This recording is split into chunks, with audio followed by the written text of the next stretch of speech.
KaraokeBooks. Utopia. Thomas More. Audiobook. Chapter 8. Their military discipline. They detest war as a very brutal thing, and which, to the reproach of human nature, is more practiced by men than by any sort of beasts.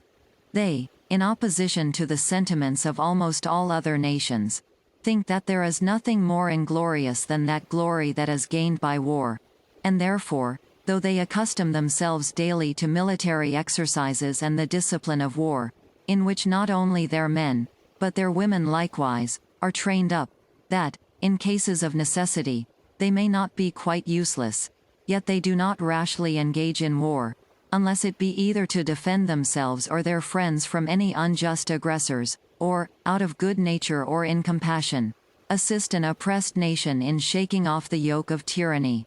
They, indeed, help their friends not only in defensive but also in offensive wars, but they never do that unless they had been consulted before the breach was made, and, being satisfied with the grounds on which they went, they had found that all demands of reparation were rejected, so that a war was unavoidable. This they think to be not only just when one neighbor makes an inroad on another by public order, and carries away the spoils, but when the merchants of one country are oppressed in another, either under pretense of some unjust laws, or by the perverse wresting of good ones. This they count a juster cause of war than the other, because those injuries are done under some color of laws.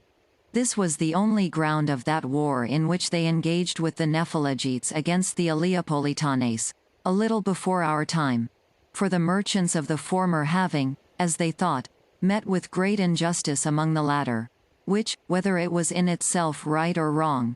drew on a terrible war, in which many of their neighbors were engaged, and their keenness in carrying it on being supported by their strength in maintaining it. It not only shook some very flourishing states and very much afflicted others, but, after a series of much mischief, ended in the entire conquest and slavery of the Aleopolitanes, who, though before the war they were in all respects much superior to the Nephalagites, were yet subdued. But, though the Utopians had assisted them in the war, yet they pretended to no share of the spoil. But, though they so vigorously assist their friends in obtaining reparation for the injuries they have received in affairs of this nature, yet, if any such frauds were committed against themselves, provided no violence was done to their persons, they would only, on their being refused satisfaction, forbear trading with such a people. This is not because they consider their neighbors more than their own citizens, but, since their neighbors trade every one upon his own stock, fraud is a more sensible injury to them than it is to the Utopians, among whom the public, in such a case, only suffers, as they expect no thing in return for the merchandise they export but that in which they so much abound, and is of little use to them, the loss does not much affect them.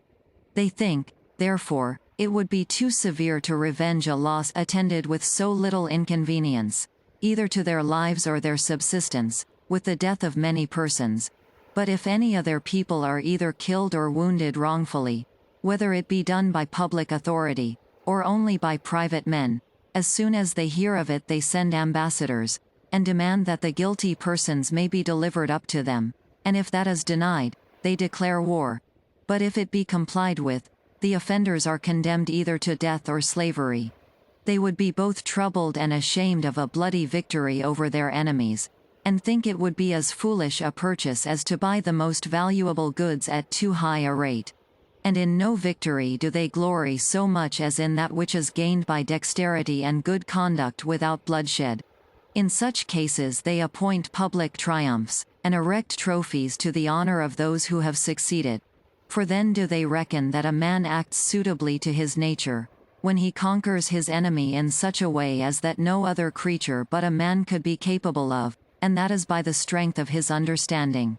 Bears, lions, boars, wolves, and dogs, and all other animals, employ their bodily force one against another, in which, as many of them are superior to men, both in strength and fierceness, so they are all subdued by his reason and understanding.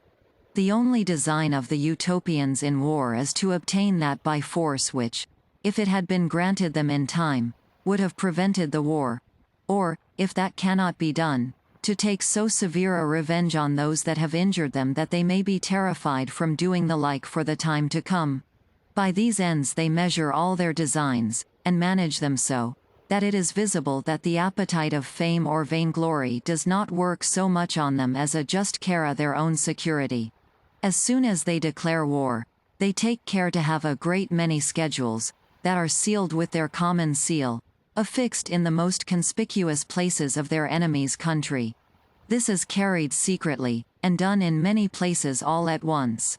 In these they promise great rewards to such as shall kill the prince, and lesser in proportion to such as shall kill any other persons who are those on whom, next to the prince himself, they cast the chief balance of the war. And they double the sum to him that, instead of killing the person so marked out, shall take him alive, and put him in their hands. They offer not only indemnity, but rewards, to such of the persons themselves that are so marked, if they will act against their countrymen.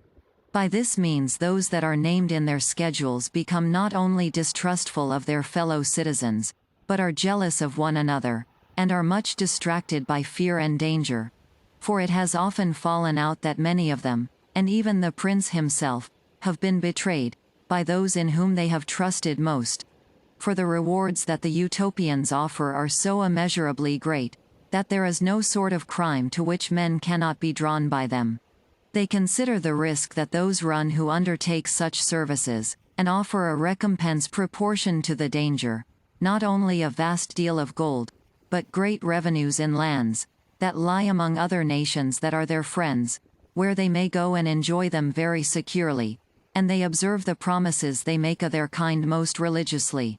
They very much approve of this way of corrupting their enemies, though it appears to others to be base and cruel, but they look on it as a wise course, to make an end of what would be otherwise a long war, without so much as hazarding one battle to decide it.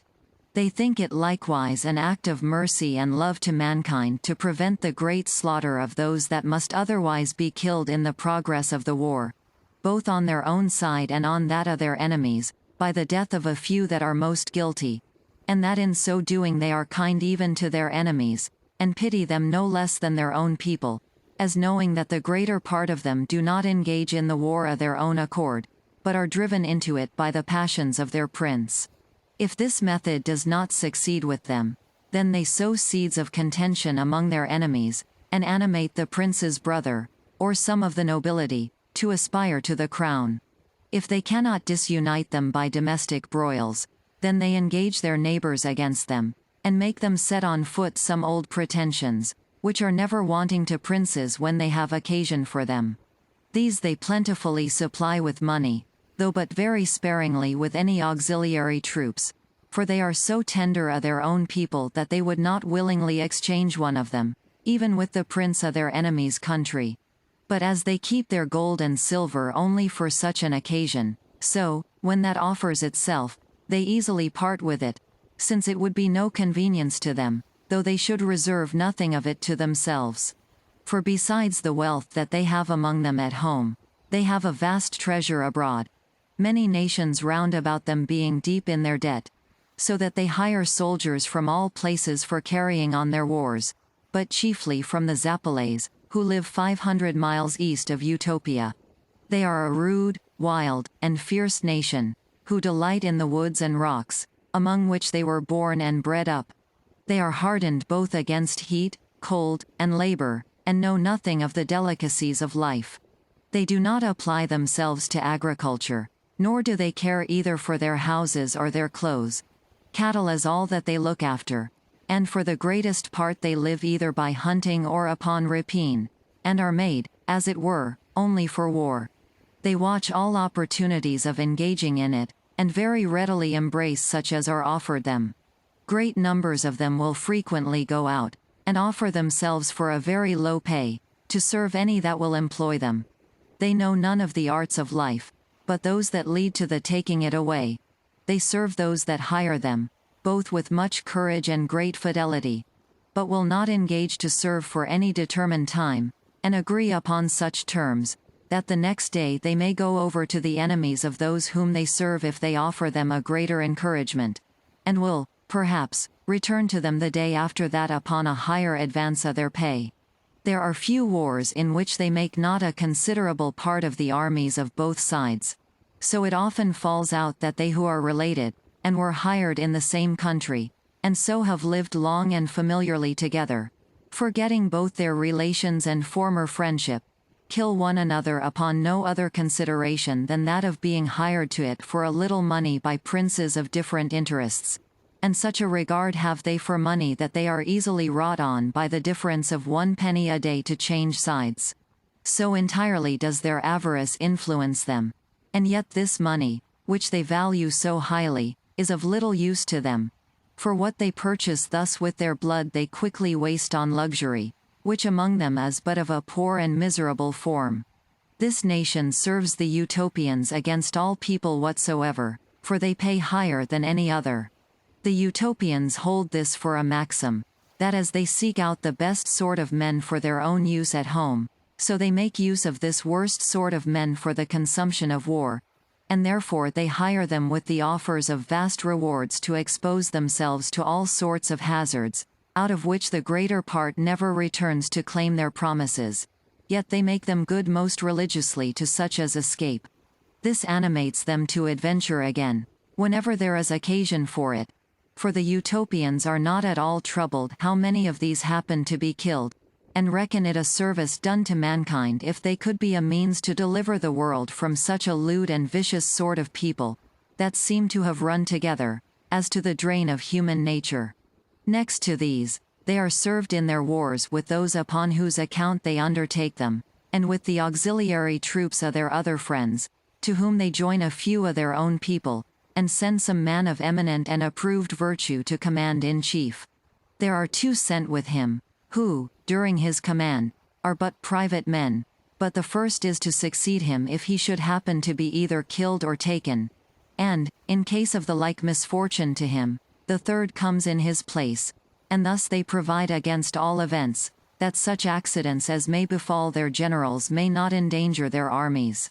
When they draw out troops of their own people, they take such out of every city as freely offer themselves, for none are forced to go against their wills, since they think that if any man is pressed that wants courage, he will not only act faintly, but by his cowardice dishearten others. But if an invasion is made on their country, they make use of such men, if they have good bodies, though they are not brave, and either put them aboard their ships, or place them on the walls of their towns, that being so posted, they may find no opportunity of flying away, and thus either shame, the heat of action, or the impossibility of flying, bears down their cowardice. They often make a virtue of necessity, and behave themselves well, because nothing else is left them. But as they force no man to go into any foreign war against his will, so they do not hinder those women who are willing to go along with their husbands. On the contrary, they encourage and praise them, and they stand often next their husbands in the front of the army. They also place together those who are related, parents and children, kindred, and those that are mutually allied, near one another, that those whom nature has inspired with the greatest zeal for assisting one another may be the nearest and readiest to do it. And it is matter of great reproach if husband or wife survive one another, or if a child survives his parent, and therefore when they come to be engaged in action, they continue to fight to the last man, if their enemies stand before them. And as they use all prudent methods to avoid the endangering their own men, and if it is possible let all the action and danger fall upon the troops that they hire, so if it becomes necessary for themselves to engage, they then charge with as much courage as they avoided it before with prudence. Nor is it a fierce charge at first, but it increases by degrees, and as they continue in action, they grow more obstinate, and press harder upon the enemy, insomuch that they will much sooner die than give ground, for the certainty that their children will be well looked after when they are dead frees them from all that anxiety concerning them which often masters men of great courage. Their skill in military affairs increases their courage, and the wise sentiments which, according to the laws of their country, are instilled into them in their education, give additional vigor to their minds. For as they do not undervalue life so as prodigally to throw it away, they are not so indecently fond of it as to preserve it by base and unbecoming methods. In the greatest heat of action the bravest of their youth, who have devoted themselves to that service, single out the general of their enemies, set on him either openly or by ambuscade, pursue him everywhere, and when spent and wearied out, are relieved by others, who never give over the pursuit, either attacking him with close weapons when they can get near him, or with those which wound at a distance, when others get in between them. So that, unless he secures himself by flight, they seldom fail at last to kill or to take him prisoner. When they have obtained a victory, they kill as few as possible, and are much more bent on taking many prisoners than on killing those that fly before them. Nor do they ever let their men so loose in the pursuit of their enemies as not to retain an entire body still in order, so that if they have been forced to engage the last of their battalions before they could gain the day, they will rather let their enemies all escape than pursue them when their own army is in disorder. Remembering well what has often fallen out to themselves, that when the main body of their army has been quite defeated and broken, when their enemies, imagining the victory obtained, have let themselves loose into an irregular pursuit, a few of them that lay for a reserve, waiting a fit opportunity, have fallen on them in their chase, and when straggling in disorder, and apprehensive of no danger, but counting the day their own, have turned the whole action, and, wresting out of their hands a victory that seemed certain and undoubted, while the vanquished have suddenly become victorious. It is hard to tell whether they are more dexterous in laying or avoiding ambushes. They sometimes seem to fly when it is far from their thoughts, and when they intend to give ground, they do it so that it is very hard to find out their design. If they see they are ill-posted, or are like to be overpowered by numbers, they then either march off in the night with great silence, or by some stratagem delude their enemies. If they retire in the daytime, they do it in such order that it is no less dangerous to fall upon them in a retreat than in a march. They fortify their camps with a deep and large trench, and throw up the earth that is dug out of it for a wall. Nor do they employ only their slaves in this, but the whole army works at it, except those that are then upon the guard, so that when so many hands are at work, a great line and a strong fortification is finished in so short a time that it is scarce credible. Their armor is very strong for defense, and yet is not so heavy as to make them uneasy in their marches. They can even swim with it. All that are trained up to war practice swimming. Both horse and foot make great use of arrows, and are very expert. They have no swords, but fight with a poleaxe that is both sharp and heavy, by which they thrust or strike down an enemy. They are very good at finding out warlike machines, and disguise them so well that the enemy does not perceive them till he feels the use of them, so that he cannot prepare such a defense as would render them useless. The chief consideration had in the making them is that they may be easily carried and managed. If they agree to a truce, they observe it so religiously that no provocations will make them break it. They never lay their enemies' country waste nor burn their corn, and even in their marches they take all possible care that neither horse nor foot may tread it down, for they do not know but that they may have use for it themselves. They hurt no man whom they find disarmed, unless he is a spy. When a town is surrendered to them, they take it into their protection, and when they carry a place by storm they never plunder it, but put those only to the sword that oppose the rendering of it up, and make the rest of the garrison slaves. But for the other inhabitants, they do them no hurt, and if any of them had advised a surrender, they give them good rewards out of the estates of those that they condemn, and distribute the rest among their auxiliary troops, but they themselves take no share of the spoil. When a war is ended, they do not oblige their friends to reimburse their expenses, but they obtain them of the conquered, either in money, which they keep for the next occasion, or in lands, out of which a constant revenue is to be paid them. By many increases the revenue which they draw out from several countries on such occasions is now risen to above 700,000 ducats a year. They send some of their own people to receive these revenues, who have orders to live magnificently and like princes, by which means they consume much of it upon the place, and either bring over the rest to Utopia or lend it to that nation in which it lies. This they most commonly do, unless some great occasion, which falls out but very seldom, should oblige them to call for it all. It is out of these lands that they assign rewards to such as they encourage to adventure on desperate attempts. If any prince that engages in war with them is making preparations for invading their country, they prevent him, and make his country the seat of the war. For they do not willingly suffer any war to break in upon their island. And if that should happen, they would only defend themselves by their own people, but would not call for auxiliary troops to their assistance. KaraokeBooks.